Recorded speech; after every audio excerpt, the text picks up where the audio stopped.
So interesting enough, over the pandemic, that trend accelerated because a lot of people were hanging on and staying in the labor force, right? Because they didn't have enough money to retire. Pandemic came along and a lot of people just left the labor force.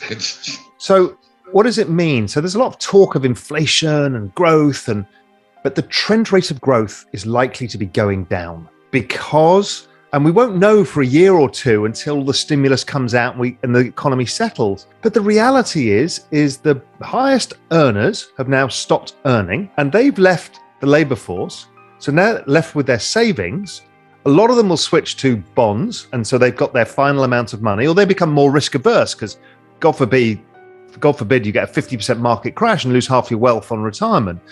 So therefore, what's weird is also people are living longer. Well, actually not in America, bizarrely enough, but everywhere else in the world, people are living longer. So they're trying to calculate this pool of money, is it enough?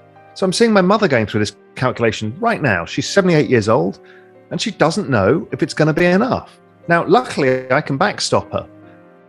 But others don't know that equation. And the fear is, imagine being 80 and running out of money and living for another 7 years. That's the terror of imagine if I become destitute.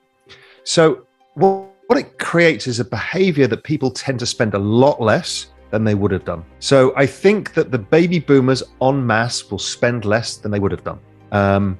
So we'll wait and see how it plays out, but that's my best guess. When you look at the labor force participation rate, which is basically the same thing, and it's all in that video, and I showed in that video too, that the Fed balance sheet follows it. And I can project forward, because it's demographics, the labor force participation rate, and it shows that the Fed balance sheet keeps going because they're trying to fill the growth gap as these people come out of the economy, because you've got this big problem of debt. Not enough growth to service that debt equals Federal Reserve plus taxes. It's a complicated soup that just generally means, and we've seen it in Japan, that trend rate of growth is lower than we ever imagined. I've spent a lot of time speaking to asset allocators, corporate pension plans, fund managers of all types, and RAAs, registered investment advisors, about this. So it is on their radar screen. They're just slow to move. Now, that piece I kind of said to individuals, you can do this too.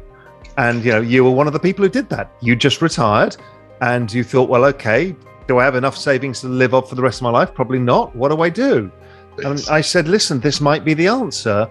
And I think hopefully some people have started to realize now that it is an answer, and it's a very meaningful answer. And it not only is it an asset class with hope, it's an asset class with upside, big upside, potential upside, 100x from here. So it doesn't really matter how early or late you are. And it fits into traditional portfolio asset allocation models. That means it's not a stupid investment for those pension plans and others. So I think it just over time, if we look at the adoption of the Bitcoin network and crypto network overall, the internet was growing at 63% a year from 1990 to 2000. Right now, and that in 1997, the internet had 140 million users, which is exactly where we are with crypto right now. Crypto is currently growing at 113%. So the internet was the fastest adoption of any technology in all recorded human history. Right. Crypto is twice the speed of adoption of the fastest ever recorded technology in all human history.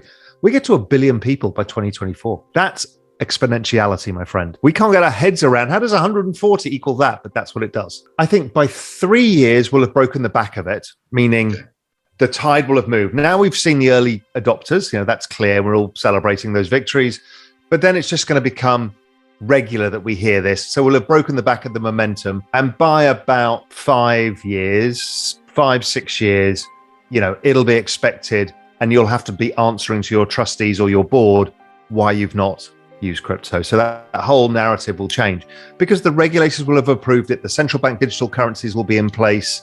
Crypto as an asset class will probably be worth 20 trillion or 30 trillion, whatever the number is, right? Then you've got no answer. The regulators have said, yes, here's your restrictions and how you can use it. And therefore people have to. So I've always said it's like being short a call option, i.e. the more it goes up, the more you have to buy it. It's like you were saying, as its volatility begins to go down, as the saturation or more dollars come into the market and kind of rough out those volatility edges, now, I could see it expanding, right? Yes, and what makes it pristine is that you can't mess around with it, right? You can't make more of it. Collateral. Exactly. You can't print more of it. Right, US bonds... In a recession, you actually get penalized for your collateral. Yeah. Because I've got US bonds, they're my best collateral. I give them to you because you want to borrow them. And what happens is the Federal Reserve makes a load more of them and the price goes up, sure, because we're in the middle of a recession and you need the bonds. But my future gains have gone because yields have collapsed. So I'm like, okay, well, what was the point of owning that collateral in the end? Because I'm not getting any increased yield because the Federal Reserve dropped yields to zero. Now with Bitcoin, it's probably going to work the opposite. Because if you want my Bitcoin, you're going to have to pay me for it because nobody can change the rate of interest on it in a recession by making more of it. There could actually be a return to, I'll use this word generally, savings. Yes, correct. My grandmother lived a very wonderful life all the way to 103 years old on the back of bonds. Yes. She had no appetite for risk and she lived great on her coupons. Yep. Wow. Exactly. And we can go back to that world in crypto. We're seeing it with DeFi and we'll see it with Bitcoin over time that, you can choose your risk much like you can in credit markets. I can take a junk bond and get more yield, or I can get US Treasury and get less yield. It'll be the same. It'll be Bitcoin will give you the lowest yield and some of the junkier stuff, the more speculative assets will give you higher yields. And then what happens is there'll be periods of times in a crisis where nobody wants to have that collateral, which is the more speculative stuff, and people want Bitcoin, and Bitcoin's yield will probably rise in a recession, which is the opposite of what happens now. I want to ask you, how does that change? How does this change your thinking of it when the denominator is not people, but instead the dollars that they bring to the network? The answer is I don't know. Okay. So, but the truthful answer is it's not just the number of users. There's another thing, is how many connections between the users. So Doge has a number of users, a big number, but there's not many use cases for those users yet. Yes, you can spend it at Dallas Mavs games and maybe Elon will do something and maybe he'll build a use case for it, in which case the network will have value. Right now, it just has speculative value, and that's okay. Ethereum has enormous value because it's growing faster than anything else. It has an enormous number of users. There's all of the applications being built on it and all the developers. So it's like the perfect Metcalfe's law model right now is the Ethereum. So Ethereum is the sweet spot. There'll be other protocols that are less big, less well known earlier in that cycle, and we don't know where they're going to get to, but we can assume we can extrapolate.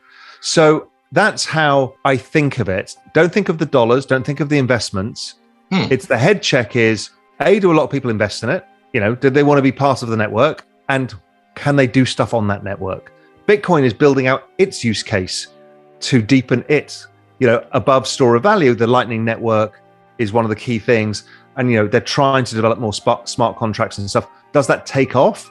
We don't know, because it has its own perfect use case anyway. But, we'll see this with, whether it's in XRP or whether it's in Polkadot or whether it's in a bunch of these, Cardano, we don't know yet.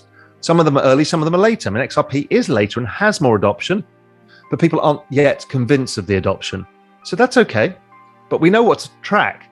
So we can be kind of agnostic and have a way of valuing this stuff, that we don't have to be tribal about it and praying for our network to win. We can actually say, look, my job here is to make money, and what I want to do, I can have the philosophical thing about crypto and everything else, but if I want to make some money, I'm looking at this basic set of metrics. And then I can stop listening to all the noise, because it drives you mad, as you know. It's hard. Oh, absolutely. I've been fortunate that I've never really been a maximalist about anything. I mean, when I first came to the space, the narrative around XRP was extremely attractive to me. I had some real world exposure to the value that it would bring if I had it back then. And so it just made sense. But as I've gone deeper and deeper into the space and understood that I really don't know what the future is going to bring, anything could. Like if you would have told me in 1995 that there'll be something built on the internet that I'll press and a stranger will show up and take me anywhere I want, I'd say, my mom told me never get in a car with a stranger, right? I would never have foreseen that coming. Yet I use Uber almost every day down here. So the world changes, things changes. I don't know what's going to be built.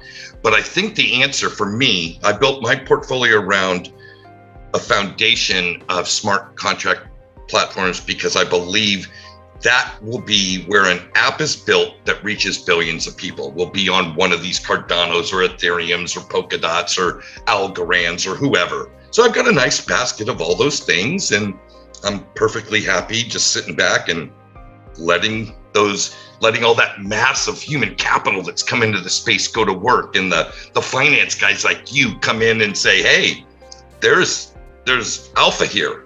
Let's bring on our alpha hats, throw in some capital and get some alpha, right? So totally happy. Yeah, and I mean, that's the approach I have. I mean, I have a basket because I don't know. Yes, I know Ethereum and I've got a bigger weight to it, but other stuff I don't know.